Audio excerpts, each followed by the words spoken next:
Last week,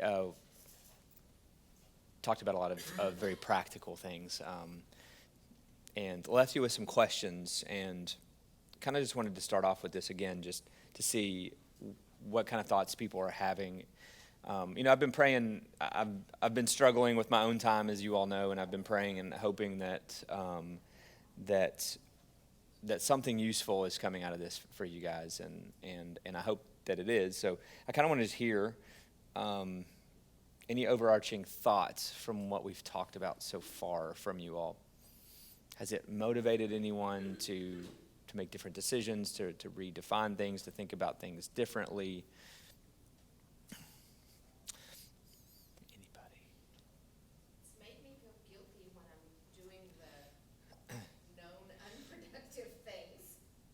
It's like, oh, I really should probably be working on that instead of doing this. Okay. So it's at least made me a little more aware Okay. of when I'm intentionally unproductive. But is that part of your rest, though? I mean, kind of like we also talked about? Sometimes it is and sometimes it's not. Okay. Sometimes it's just, I don't really want to be doing Yeah. that as much as, like, it's Yeah. not as fun. Yeah. It's not as whatever. Or I'm at a difficult portion of the project, and Yeah. so I'm dreading that next little portion, so it's easier to do these other less productive, and sometimes they're not unproductive, they're just not the things that I really, like, they're getting something done, but not really what I need to be getting. Mm-hmm. Because I don't wanna, I think it's gonna be harder than it is. Yeah. And I'm not ready to deal with that hard. No, good. I love the honesty. I mean, it happens to me all the time. Sometimes it's just doom scrolling because I'm tired and I don't wanna do anything else. Same. I mean, I think, You justify it by, like, I'm gonna check Yeah. my emails. yeah, And then the next thing you know, an hour and a half has passed yeah, and you have long stopped checking emails. yeah, yeah. Anybody else? What I find, I'm sorry, No, you go first. find difficult sometimes, it used to be a lot worse than it is now, which just kind of astounds me.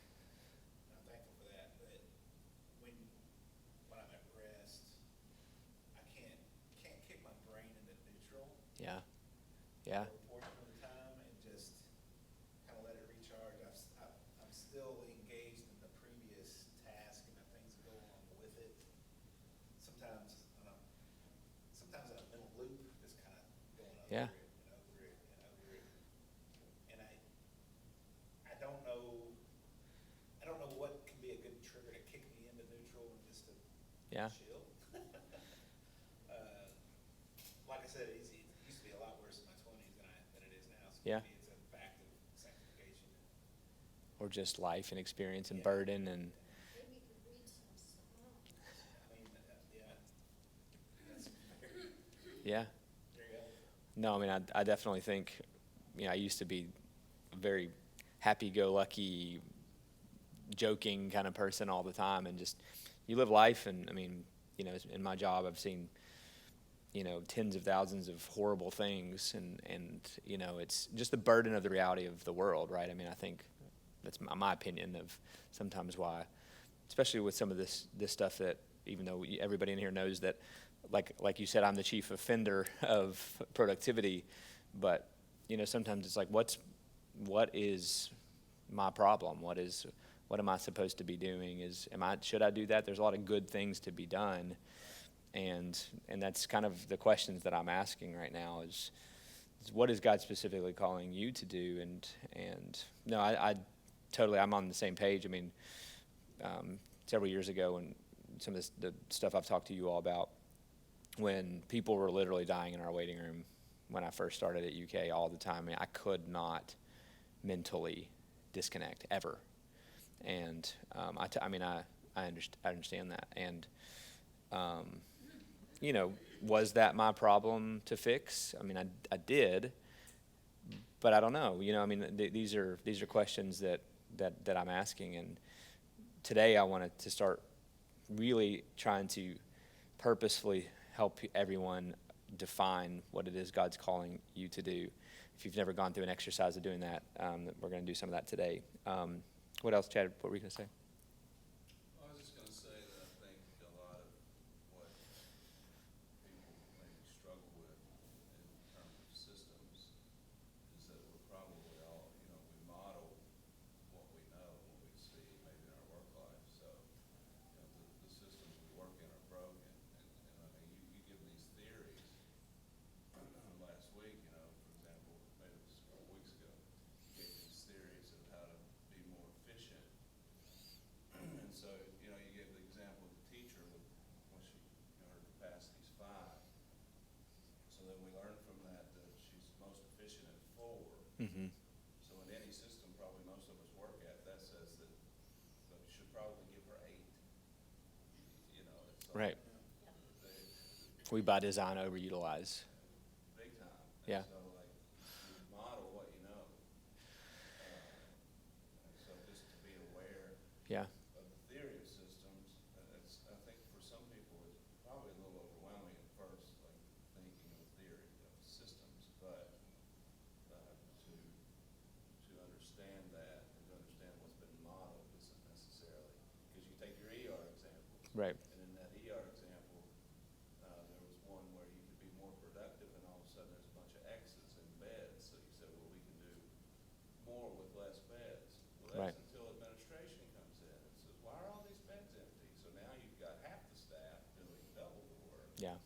And I'm sure you've seen something like that. I have, yeah. I mean, that's where, that the ER example, we created capacity, but we created capacity that backfilled with 150,000 extra patients, and are now in the same state we were 7 years ago when I started all that work. In terms of functional, we've taken care of a few hundred extra thousand patients. I think the conclusion I've come to with all these things is that there is no end to these problems, right? And the question we have to ask ourselves is, to what extent as Christians are we called to be the solution to some of the answers? And do we throw our hands up in defeat? And I think the answer to that is no. I mean, that we are called to bring improvements and honor and glory to the Lord in whatever it is we're involved in. But at the same time, I think God's calling us to rest, right? I mean, I think the times that I'm not mentally able to disconnect is sin. Just my own, because I'm not doing that out of faith. I'm thinking that is my problem. That is something I'm going to fix. I'm God over the situation. Not, I need to rest. I'm glad you clarified that point, that calling that sin. Yeah. But personalizing that to yourself, Yeah. that's the kicker. Yeah, I mean, because there were times where I neglected my own family, right? I mean, there are times for me, this may sound crazy, but there are times for me in the past where actually reading the Bible for me in that moment had been sin, because I was called to do other things. I was spending 4 hours reading the Bible, and I was supposed to be doing things to take care of my family. And of course, reading the Bible in isolation is not sin, obviously, but I was not supposed to be doing that in that moment. And these are, I think these are good things to talk about. Melanie, what were you going to say? I was going to say, I have really wrestled with this idea of what do you want to produce? Mm-hmm. The entire time we've been in the class, and this morning I was just reflecting on it again, and the reality is I just had to back up to the big goal. Yeah. So what was my big goal when I became an adult? And my big goal was to have a marriage that thrived. Mm-hmm. Before, during, and after children. Mm-hmm. That we built a marriage that thrives in the empty nest, not just in the parenting years. And that we produce children who are disciples. And then confronting the reality that we can't actually produce that. What we can produce is an environment that sets our children up for that. Mm-hmm. And then a big one for me was our home. I wanted our home to be the safest place that our children knew. That, and by design, that their friends or their significant others know that when they cross the threshold of our door, that their body sighs, that they just take that deep breath and is Mhm. And so that's, and really so many of the decisions that we made as a young couple and even now, Mhm. how much I work, Mhm. that we're still on our farm, you know, Mhm. so many of those things filter through that. That add value to that or don't add value to that? If they're not allowing us to do this, Mhm. then maybe we don't do those Mhm. things. Like, Oh, I that's said no to a lot of things. When I started homeschooling, yeah. I'm a very wise sister-in-law, and she said you are going to have to say no to things, Yeah. and people are not going to understand. Yeah. And I need you to accept now that people don't have to understand your choices. Yeah. And that has, it's served us well most of the time. Yeah. And say no to good things. Yeah. That others think, why won't this work? Why can't, I don't understand why, it's good, why can't you do that? Mhm. It's okay to spend And- 20 years feeling misunderstood. Right. Like, it really is. But that's the hard part. And I would say the next hard part is when you say yes, because it is a good thing, and then you realize it's not the best. Right. And how to get back out of it. That's the hard decision, is when do I back out of something that I've been doing that's good?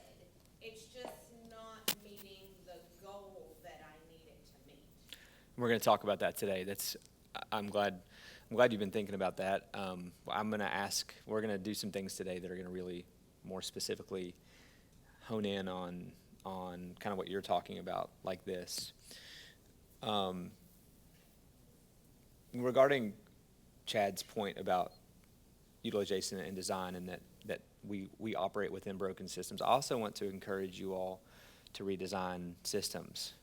If you're a teacher administrator, if you're an owner of a business, if you're in a career, I mean, for instance, the ER business I just started was born out of I'm wanting to design a utilization rate that's different for doctors. So historically, this is not going to matter that much to you guys, Chad, since you worked in the ER.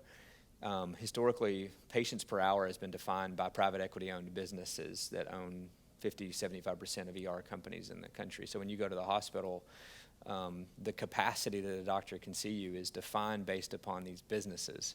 And they typically see patients around 2.2 patients per hour. That's the number for across a system. And we designed a business where we're never going to get above 1.6, 1.7 patients per hour, because that's what we objectively define through some things as being safe. And as opposed to just saying, all right, well, that's just the system I'm in, I said, I'm going to try to figure out a way to build this in such a way that it's safe. And we've done that in one ER so far. But you know, could the CEO of that hospital leave and somebody else come in and say, we're paying you all too much money, you're overstaffing? Of course. But I don't, one of my things that I try to instill this in all the kids that I'm around too, that there's big problems in this world that can be fixed.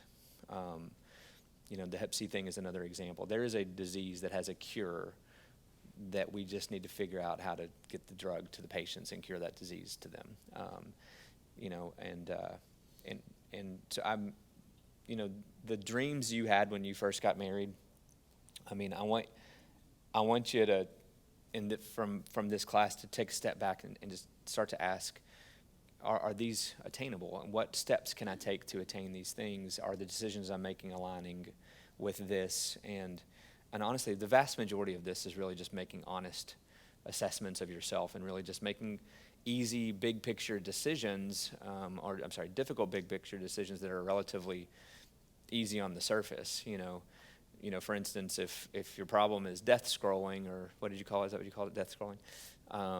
You know, maybe just dramatically and radically getting rid of your phone. I'm just saying those are options, right?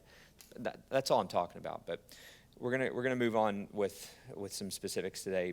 I told you I asked you all to define productivity. Did anyone define that on their own?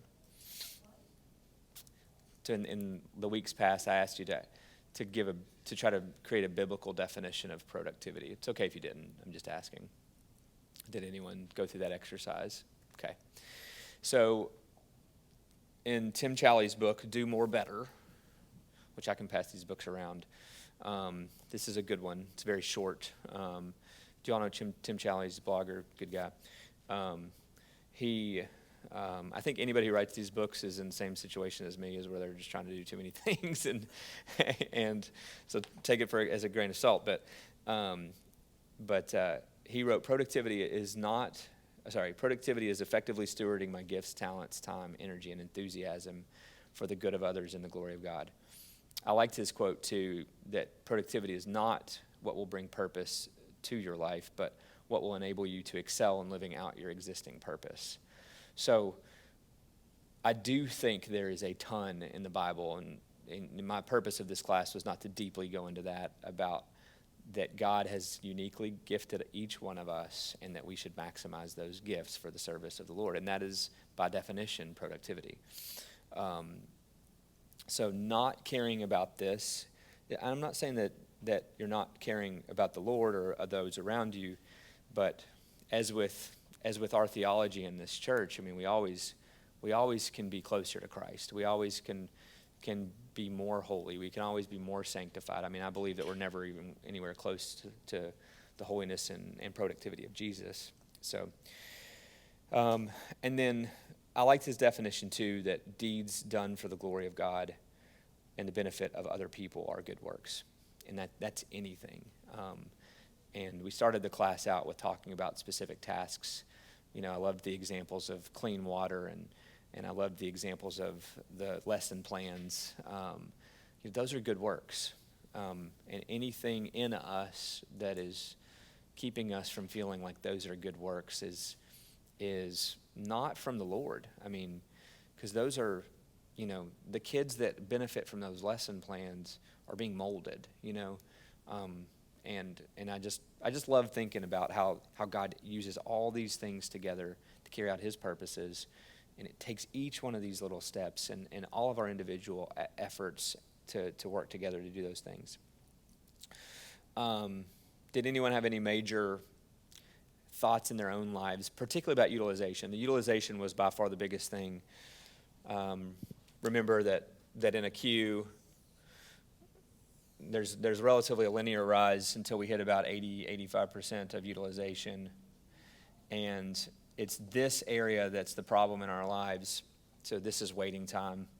This is utilization rate. So the biggest thing, probably by far, that I wanted everyone to learn from an operational standpoint was utilization and that theory behind that. Did anyone think about that in their own lives? Were there areas where you are way overutilized, or areas in your job that you're overutilized? Like Chad is saying, if you're a teacher who can teach 8 people, are you teaching 16? I'm glad you brought that back up for us to review. I didn't get this first time you said this, but the utilization factor at my workplace, I punch in the time card every day. I don't punch it in. That's, old school time sheet. I have categories that things go in, projects that are assigned to those categories, but over all of that data that my bosses have, they strive for all of us to reach a 95% utilization rate.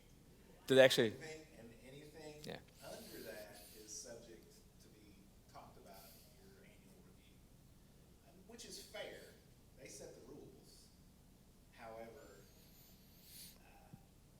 now that I think about it, that's untenable.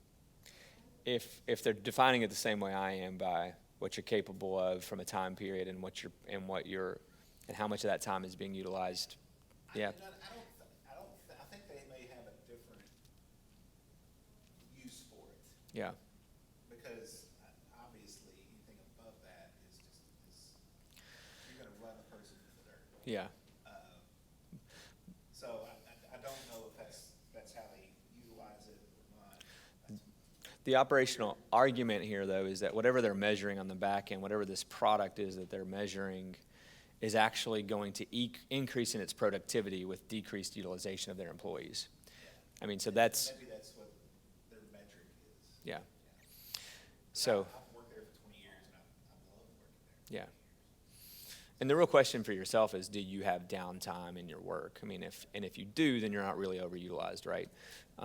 Versus like, if you've ever been to a pharmacy, and this is a classic example, just because this was Chrissy's world when I first married her, and she was in tears until she left retail pharmacy. But talk about somebody who's truly not underutilized. They cannot go to the bathroom. I mean, they cannot possibly stay on top of the queue of drugs that are coming in, right? And that's by design.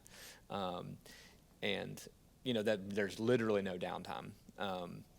So, I would ask you, when you're making these assessments, is there downtime? That makes sense. Yeah. But so what I'm saying is there should be at least 15 to 20% downtime in every task that you ever do or ever design. And that was kind of my question. Big picture for your own lives, is there anything by your own design that you're overutilizing? And like, for instance, I, by design, not intentionally, but by design, definitely overutilized my wife in 10,000 different areas until she got overwhelmed when we were homeschooling and doing 10,000 other things. Just I had to realize that we had to offload so many things from her in order for her to survive, to be the mom that God was calling her to be. That's an example. That's kind of the big picture thing I wanted you all to think about and talk about. Something, just because I'm thinking 80%, 85%, 95%. So when we're talking about utilization rate, that's all about time. Is that correct? Because I'm thinking of it from a teacher's point of view, and my job as a teacher is I have to reach 100% of those students. Mm-hmm. I'm not allowed to leave anybody out. I can't say, okay, I'm only going to teach this 85% of my kids, and then the rest, I'm sorry. Yeah, it's basically the time it takes and the time you have for certain tasks. So yeah, that's you can define it.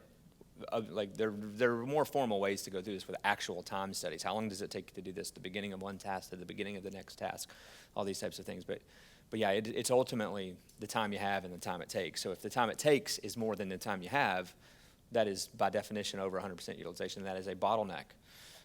So, but what were you going to say from that? Well, it's just that, like when Todd's talking about 95%, whatever, like level, Yeah. that might be like your quality of work is at 95%, but Yeah, your maybe utilization of time maybe is still Yeah. whatever, like Maybe 80. I misapplied something there.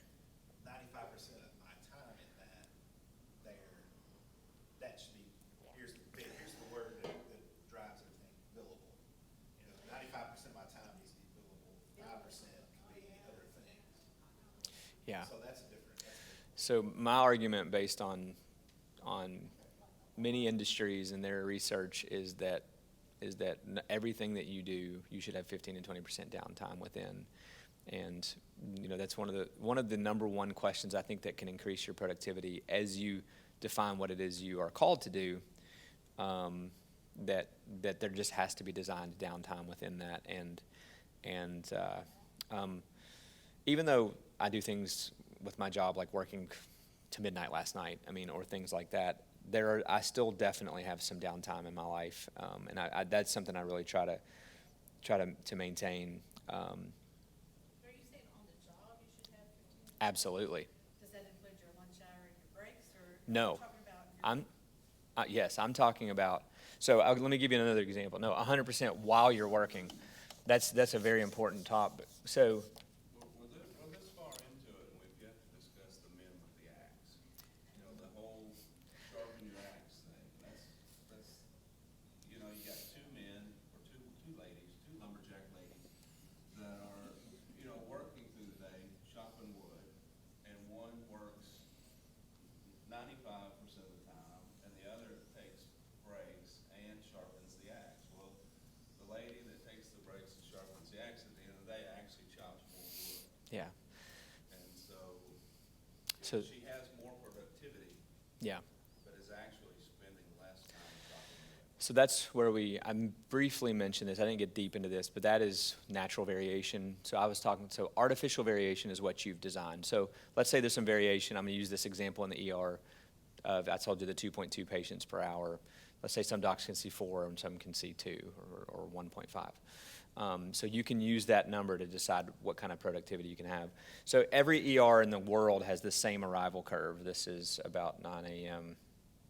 So when I got to UK, we were by design with what we were capable of seeing. We were staffing like this. So this was our arrivals, but what we were capable of seeing was by design doing something like this. So every single day wait times were skyrocketing around 9 a.m. And we felt it the worst in the evening. If you've ever been to an ER, like if you go to Frankfort ER right now, if you go there at 8 p.m., you're going to have a 10-hour wait time because all of the problems that started with staffing in the morning.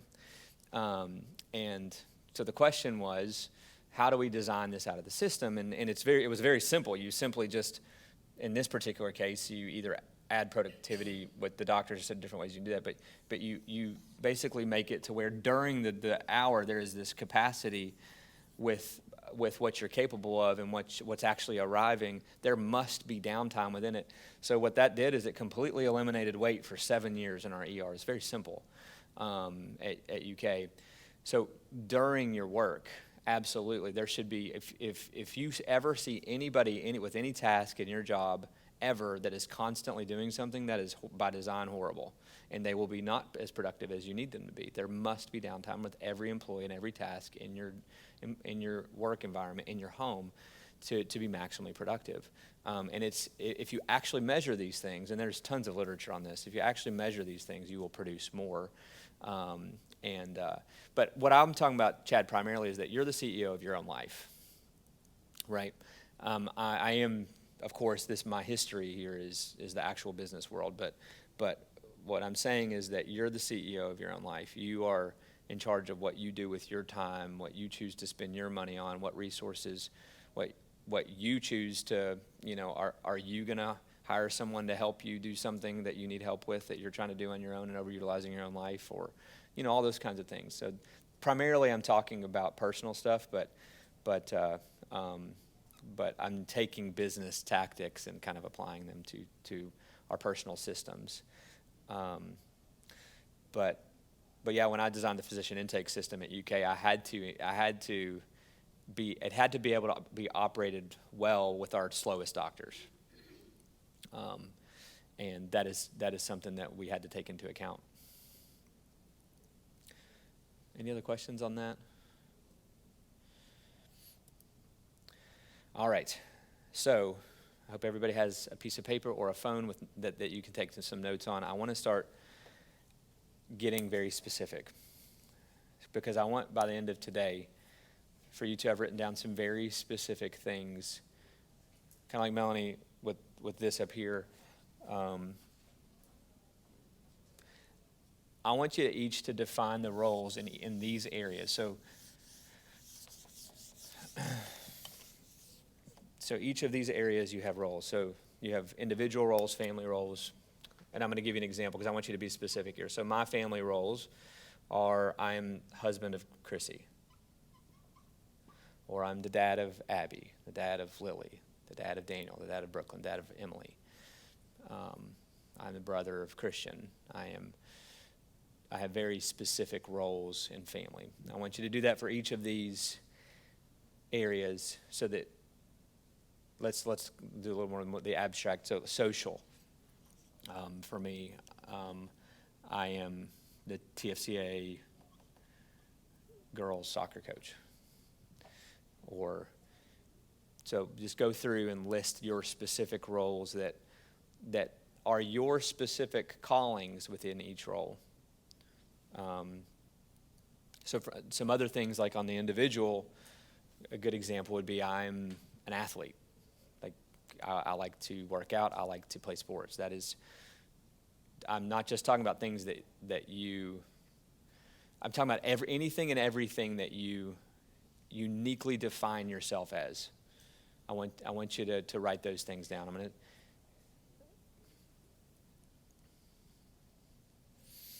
to spend a few minutes here. So you yourself, not in how you uniquely yourself. So if I'm a seamstress. Yeah. I do that for my family, but that's not my job within my family. I do it because I enjoy sewing Yeah. for my kids and my grandkids. Or I'm a golfer, but I played twice this year, but I still define myself as a golfer. That would be family. No, individual. Sure. like up there so we can see it now. Yeah. So me as an individual, I'm an athlete. I'm a Christian. I'm a dad. So I'm not a dad to Abby. This is just uniquely who I am. I'm a physician. I'm a husband. Trying to think of individual things so that's good enough for now. But things that I would, that if they were taken away from me, would take away from me as a person. And for instance, like, this may seem silly, but my whole life I've played sports. I mean, if I was all of a sudden unable to play sports, it would really take a significant amount away from who Daniel is. Okay, so family. So husband to Christy. Father to all my kids. And I can stop there. Professional. I am the senior director over this HCV program at UK. I am on the board at TFCA. I'm the CEO of an ER company. So like, these are specific professional things that I do. Social, so I'm TFCA soccer coach, I would call that social. I'm in a Bible study with some guys here at church. Spiritual, I would say, son of Christ, son of God. I am a deacon.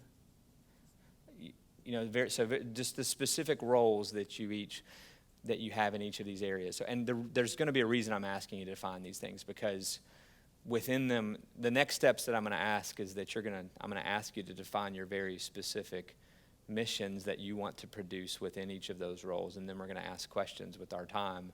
Are we doing those things to lead to those goals? Yes. I wanted to ask you, I was engaged in a profession, and I was a performance auditor and attorney, and now I'm retired, so what would my profession be? So professional. It doesn't have to be your current profession, but if you're active in anything in the professional world, you could say I'm retired. I mean, that can be once you make a decision to no longer work, in that particular field, you're saying this is no longer going to define me in any way, right? So that can be blank. It's okay. Or if you don't have. Everybody's got some type of family, right? I mean, even if you're not married with kids, you have some type of family. I didn't include my relationship with my mom, which I definitely would. I want everybody to have 2 or 3 major things in each one of these roles, or in each one of these positions, moving forward. This may seem silly, but I want everyone to kind of come to the same conclusions that Melanie came to earlier. I want you to be able to define some very specific things that God has asked you to do with your life and to produce. I'm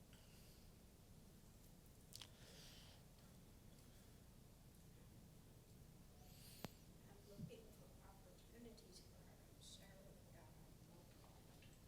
That's one of my goals. Good.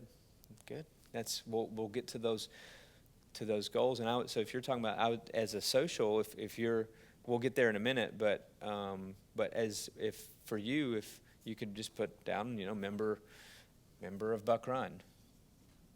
That should be everybody in here, right? That is a social role that you have. Okay. I think everybody should have a few. So going through the exercise, I didn't really realize how important this was until I built a business.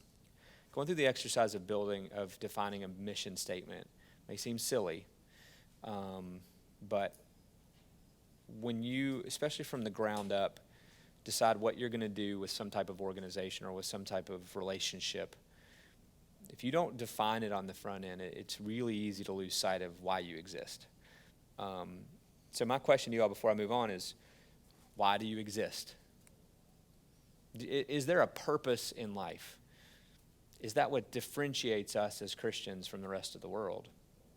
We feel like we have a different purpose, right? So is there a biblical mission statement for us, first of all? I mean, so to kind of use a business term, but is there a biblical mission statement? Here's an example from some texts. And you can, in a minute, I do want you all to actually write down some things, but, this is why we have catechisms and things like this, right? I mean, but the purpose of life is to know God, enjoy God, reflect his glory back to him by pursuing justice and mercy in all things, and to do this in the community with others through Jesus Christ. This is just an example of somebody's attempt to write this down. So before you think like, these mission statements that he's going to ask me to write for these different roles in my life are silly, to some extent we have to take a step back and try to ask ourselves, why am I here? And that this is the quintessential question in life, right? I mean, this is the question every kid is asking. This is the question everyone in the world is asking. This is why the Generation Zers have a cause, right? Because they don't believe in God, so they have to have some reason for existence, maybe climate change or something else, right? So arguably the Bible is very clear in terms of having a mission for us. And I think biblically the argument is that each of you has very unique roles. Everyone's list in here is different, right? Everyone's list in here is different. So you each have unique roles where God is giving you mission. We talk about mission all the time, right? But we kind of talk about that from a 10,000-foot view of the church, right? That we're looking at it from the Great Commission standpoint, that we're going making disciples. And of course, that's a component of that. That is the mission of the church, right? And inclusive of the individuals within that church. But each of you, as we defined earlier, good works or anything done for the Lord, each of you are given unique roles with unique situations. So you should each have unique missions within each of those unique roles. So I want you to take a few minutes, and I can give you some examples. Both of these books have some good examples. So you keep talking about what's best. This whole book is about that. This is probably the most theologically deep book I know on this topic, and it's way more comprehensive. I'm sorry? It's What's Best Next. This guy was in charge of all the internet and bookstores with John Piper's business, so he has a theological background. It's not as practical as a book like this. This book is about kind of more practical type stuff. But both of these two books, Tim Challies' book and Matt Perman's book, have some specific examples of personal mission statements, and they both go through this kind of same exercise. But I want you to for each role, I want you to do something very similar to what this. I want 1 to 2 sentences for each role about what your mission is and within each of those roles. So let me give you an example here in just a second. So be thinking about that for just a second. Let's see. That's right. Yeah, and you can use that as your spiritual purpose, that I exist to glorify God, and John Piper adds to enjoy Him forever. He likes to. That's why catechisms are so helpful. They are, right? And so I'm asking you to catechize your own life right now. So the question you're asking is, what is my purpose in my spiritual roles? What is my purpose in my profession? What is my purpose in my family? Or what is my mission? What is my mission as an individual?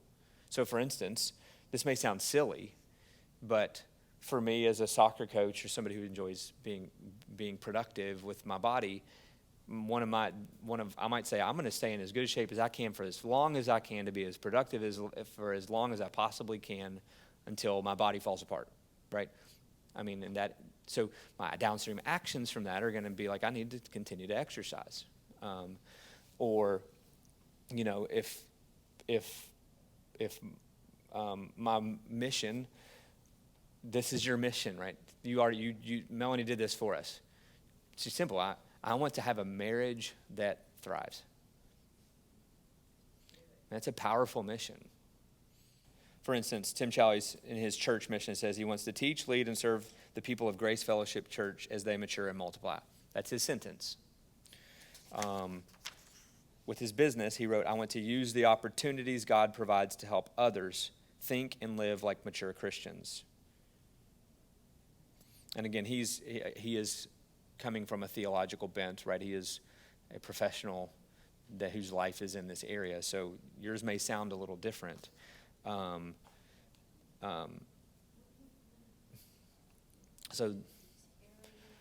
I want, for instance, one of my professional visions is I want to eradicate the country from hepatitis C.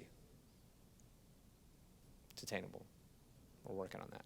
Or I want to build, the mission of my emergency medicine organization is to provide local hospitals an alternative to private equity-backed companies with a business that is based on value creation for all stakeholders, including mainly the patients. So that, something like that. At least for your two whatever you would say your most important roles are right now, I want you to come up with 1 to 2 sentences. There's 2 ways you could do this. So you could do the purpose, principles, and beliefs and kind of write a document that kind of incorporates all those things. Or kind of what I'm asking you to do which is more simple, kind of to the Tim Challies method, is I'm going to define the roles and I'm going to put a 1-sentence, very simplified and to the point mission. I'll show you an example of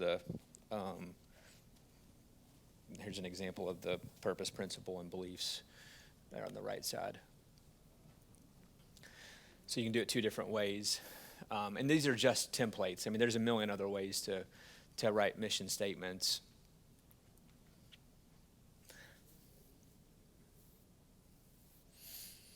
I think it's a good exercise because the reason that this is a good exercise for existing structures is because it makes you look at your decisions.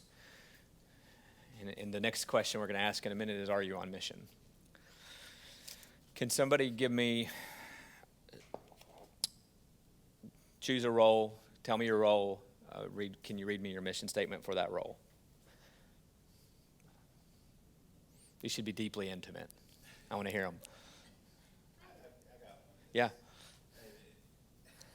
started writing it before you said your 2 most important.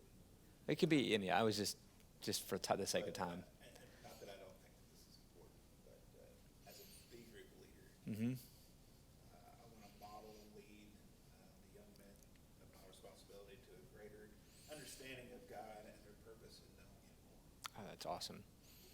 No, I agree. I will tell anybody right now that the most personally satisfying things I've ever done have been leading some kids to Christ here and just coaching TFCA soccer. I mean, this is of utmost importance. I think where our community is falling apart right now is in the kids. I mean, so I think that's awesome. Can somebody else read something else? Part of the group, we just coined ourselves the Girl Night Girls. I'm sorry? I'm part of a group called the Girl Night Girls. Girl Night Girls. We all were together at a really legalistic church. I was only there for a short period of time. They were raised in it. And so all of them are really on the struggle bus with faith. Mm-hmm. And not necessarily with Christ, but with the expression of faith through the local church. And so my mission there is to be the strong theological light through prayer and personal example as I walk with them through the challenges of life and the reconstruction of their faith. Not to preach to them,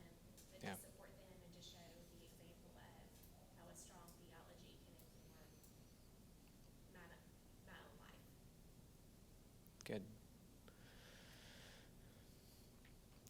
Does anybody have one from a less spiritual, like a professional or a social, or did anybody write down anything for those things?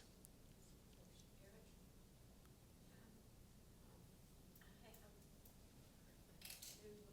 to teach the gospel.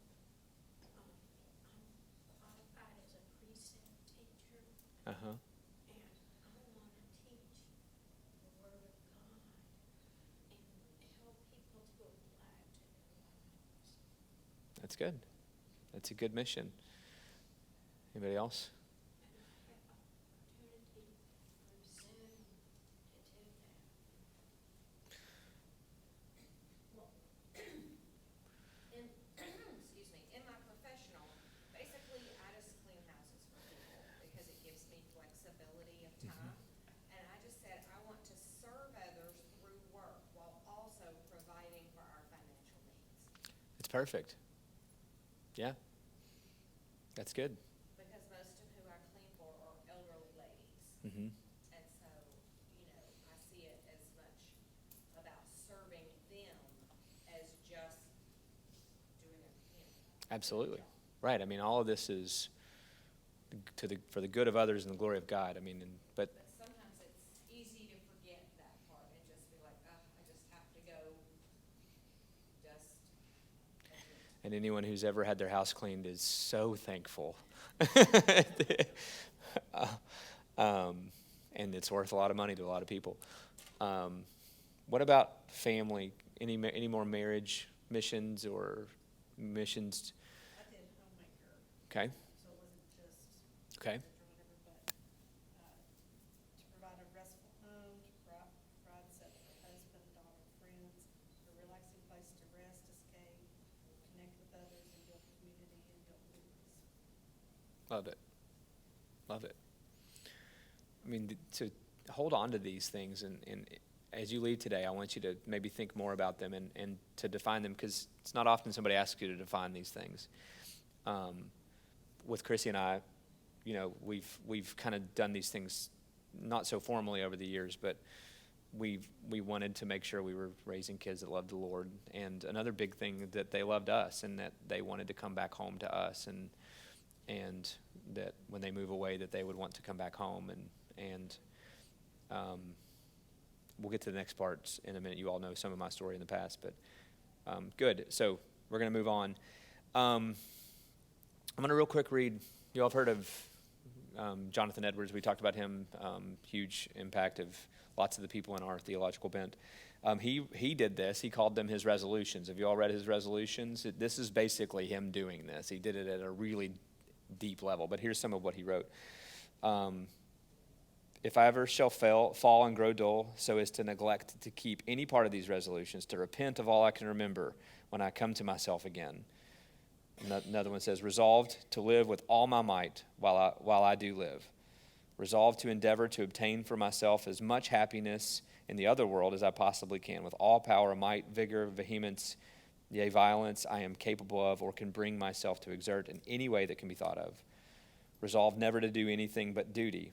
And then according to Ephesians 6-8, do it willingly and cheerfully as unto the Lord and not to man, knowing that whatever good thing any man shall do, the same shall he receive of the Lord.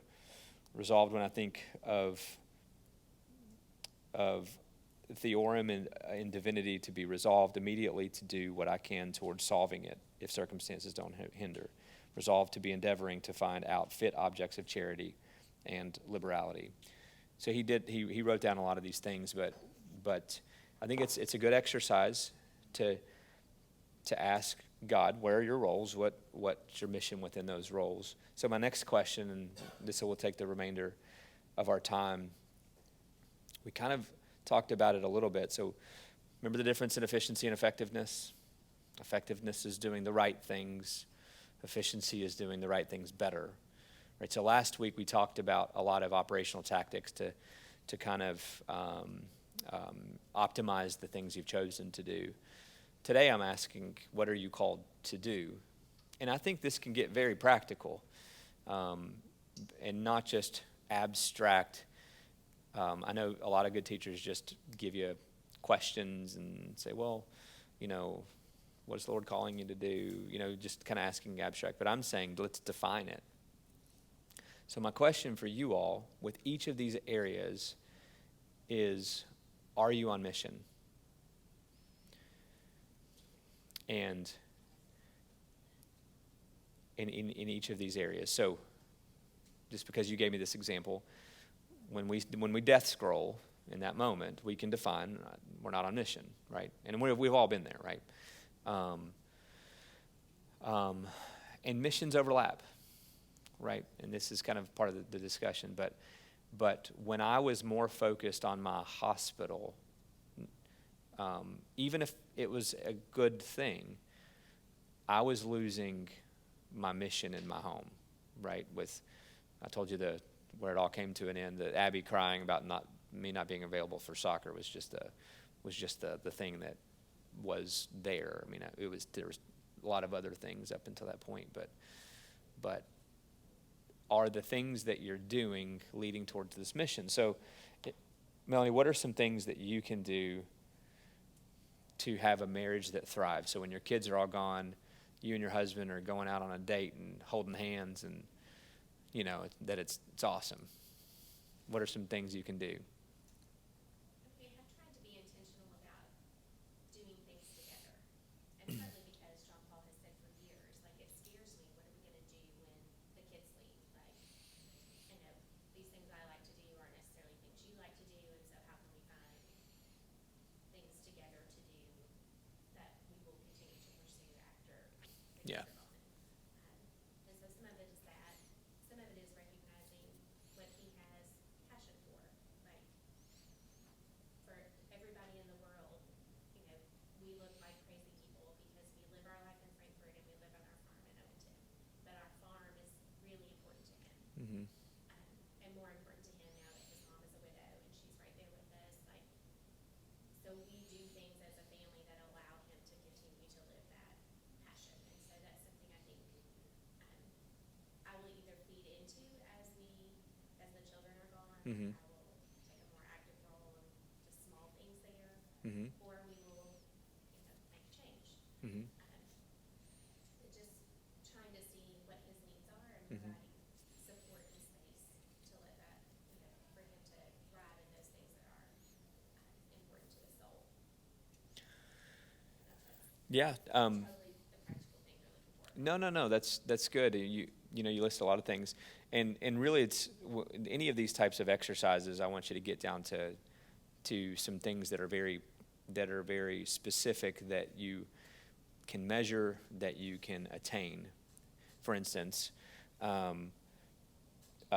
want to go on 2 dates a month with Chrissy.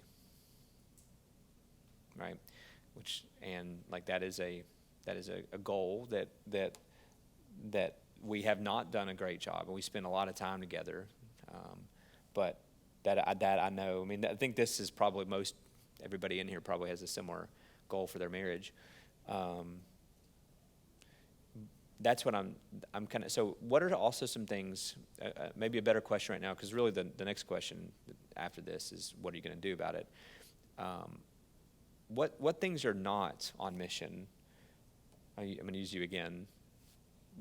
And if this is too personal, what things led to a marriage that wasn't thriving or that isn't thriving? And anybody can answer this question in your own marriages. What are some things that maybe that were by design? Remember, this is the artificial variation. What have you chosen to do that may have sounded like a good thing that took away from your mission? For the first 20 years of our marriage, I only worked part-time outside the home. And I handled everything inside of our home besides outdoor maintenance and taking out the trash. Like, he did the honey-do list, but doctor's appointments, Yeah. scheduling of everything, cooking every single meal. Yeah. And we chose that, and I was fine in that, and then I went to work full-time. And the wheels fell off, and he was like, oh my goodness, I have allowed you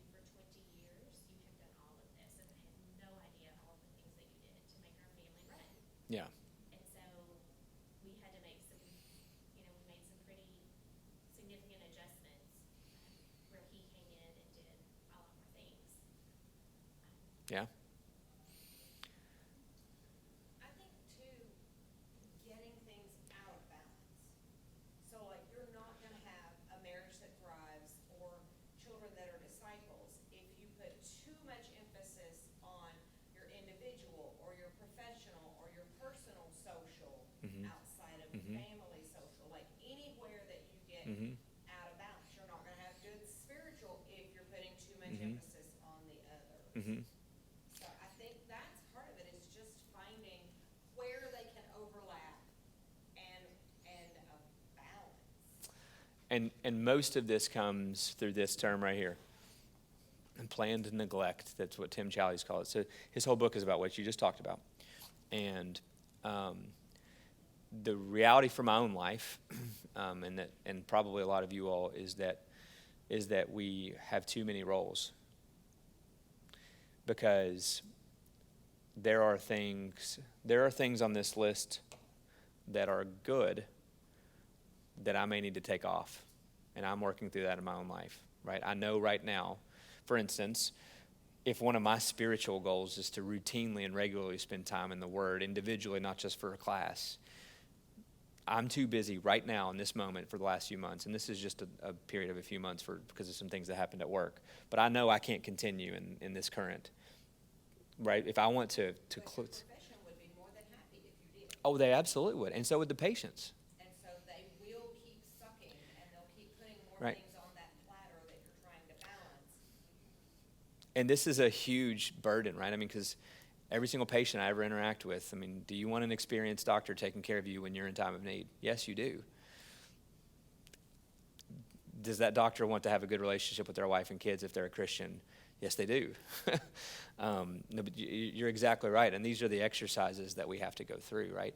So this is why you have to define, what are your main missions? Because my main missions are, I want to have a marriage that thrives. I want to disciple my children. I want to disciple the kids and grow a soccer program at TFCA. I'm excited about that. We'll see if that continues in a few years. And, you know, there are other things that are on this list that are just less important to me. And my work needs to feed into those things, not the other way around, right?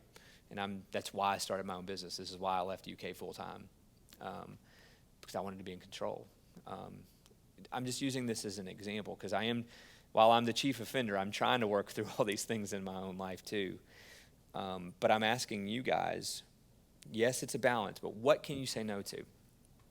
And when you say no to things, then you're choosing to do more good. That's what the book is, do more better. It's probably for an English teacher, this probably drives them insane, but I'm like, what does that mean? But that's the whole point of it. It's define these things, create your mission statements, decide what is actually on mission and what's not, and a lot of these good things. You know, a good example that I'm going to use this for everyone in the room. As a physician, I get to say this. People that don't want to exercise ultimately are not going to be productive in their lives because of not exercising. I mean, that's just true. It's objectively true. You're going to have diseases. There's a billion studies on this. So if you neglect that in your life, then you're choosing not to do all these other things long term too. For the masses, of course, you could work out your whole life and die in a car wreck or get some rare cancer. I mean, I'm not saying that's not, but I'm talking for the masses. So if I ultimately want to disciple my grandkids, then I better be doing my best to stay alive now, right? No smoking, all that kind of stuff, right? So I'm just using that as an example. So, but do I have to stay, at some point, do I have to stay working as a doctor? Do I have to, like, to do these other things? No, I want to disciple people as long as I can and do as much good for the world. But there's going to come a time, probably, when I'm going to be doing something different physically. I can't work beyond midnight a whole lot longer in my life. I mean, I've already not working nights. Most ER doctors work nights. And I've done that most of my career. So, you know, I can't do all of this forever. So what can you say no to? And I want you all to think about that. So for the things that are left over, so say no to as many things as you can. Have planned neglect. The things that are left over, you have three choices, the 3 Ds. You can drop, delegate, or do. So the things that are left on your list, everything here, all your roles, you either need to do them, and some of this is hard. You need to delegate them, have other people do them. You know, house cleaning is a perfect example. And there's not a person I know who wouldn't love to have somebody come in and clean their house, right? There's more people out there that need to be hiring house cleaners, you know. And the last is, or just do them. There's going to be things on this list that you don't love, that you're called to do. I didn't love working in the ER last night on a Saturday evening and not spending time with my kids. But at the moment in my life, it's still a huge part of what I think God has called me to do for now. And I went to work. So there are certainly things that are on your mission, that align with your mission, that are going to still feel like a burden at times. I'm sorry, it's 10:30. I hope this is starting to help you define the specific purposes God has called you to do. I'm not quite sure what next week's going to look like. I'm going to figure something out. I want to hear more from you all next week, so please be thinking about these things, praying about these things. I would love for the whole class to be full of excitement and what you are going to do differently in your lives, and I want to hear stories. If we could fill the whole class with that, I will. If not, I'll have some stuff prepared for more discussion. Okay. I'm going to close this in prayer, and we'll get out of here. God, I thank you for your mercy, God. Just that, God, that you finished our work that we could not. God, I pray that you would help us all, me included, just to have peace and rest in the fact that we can't do everything perfectly, that we can't do it all right, Lord. But God, I know that, like the kid who brought you the little bit of food he had and you fed 5,000, Lord, I pray that you would help us just to see what we do have, that you're going to take it, Lord, and that you're going to spread it and you're going to grow it and you're going to multiply it, Lord, that any productivity we can have in this world is from you. God, I pray that we don't neglect these areas. God, I pray for the marriages and the relationships and the families and the discipleships and the things that I know have eternal fruit. God, I pray that you would help us to focus on those missions and that all these other ones would be a means to the end of that. God, we love you and we thank you. We pray these things in your Son's holy name. Amen.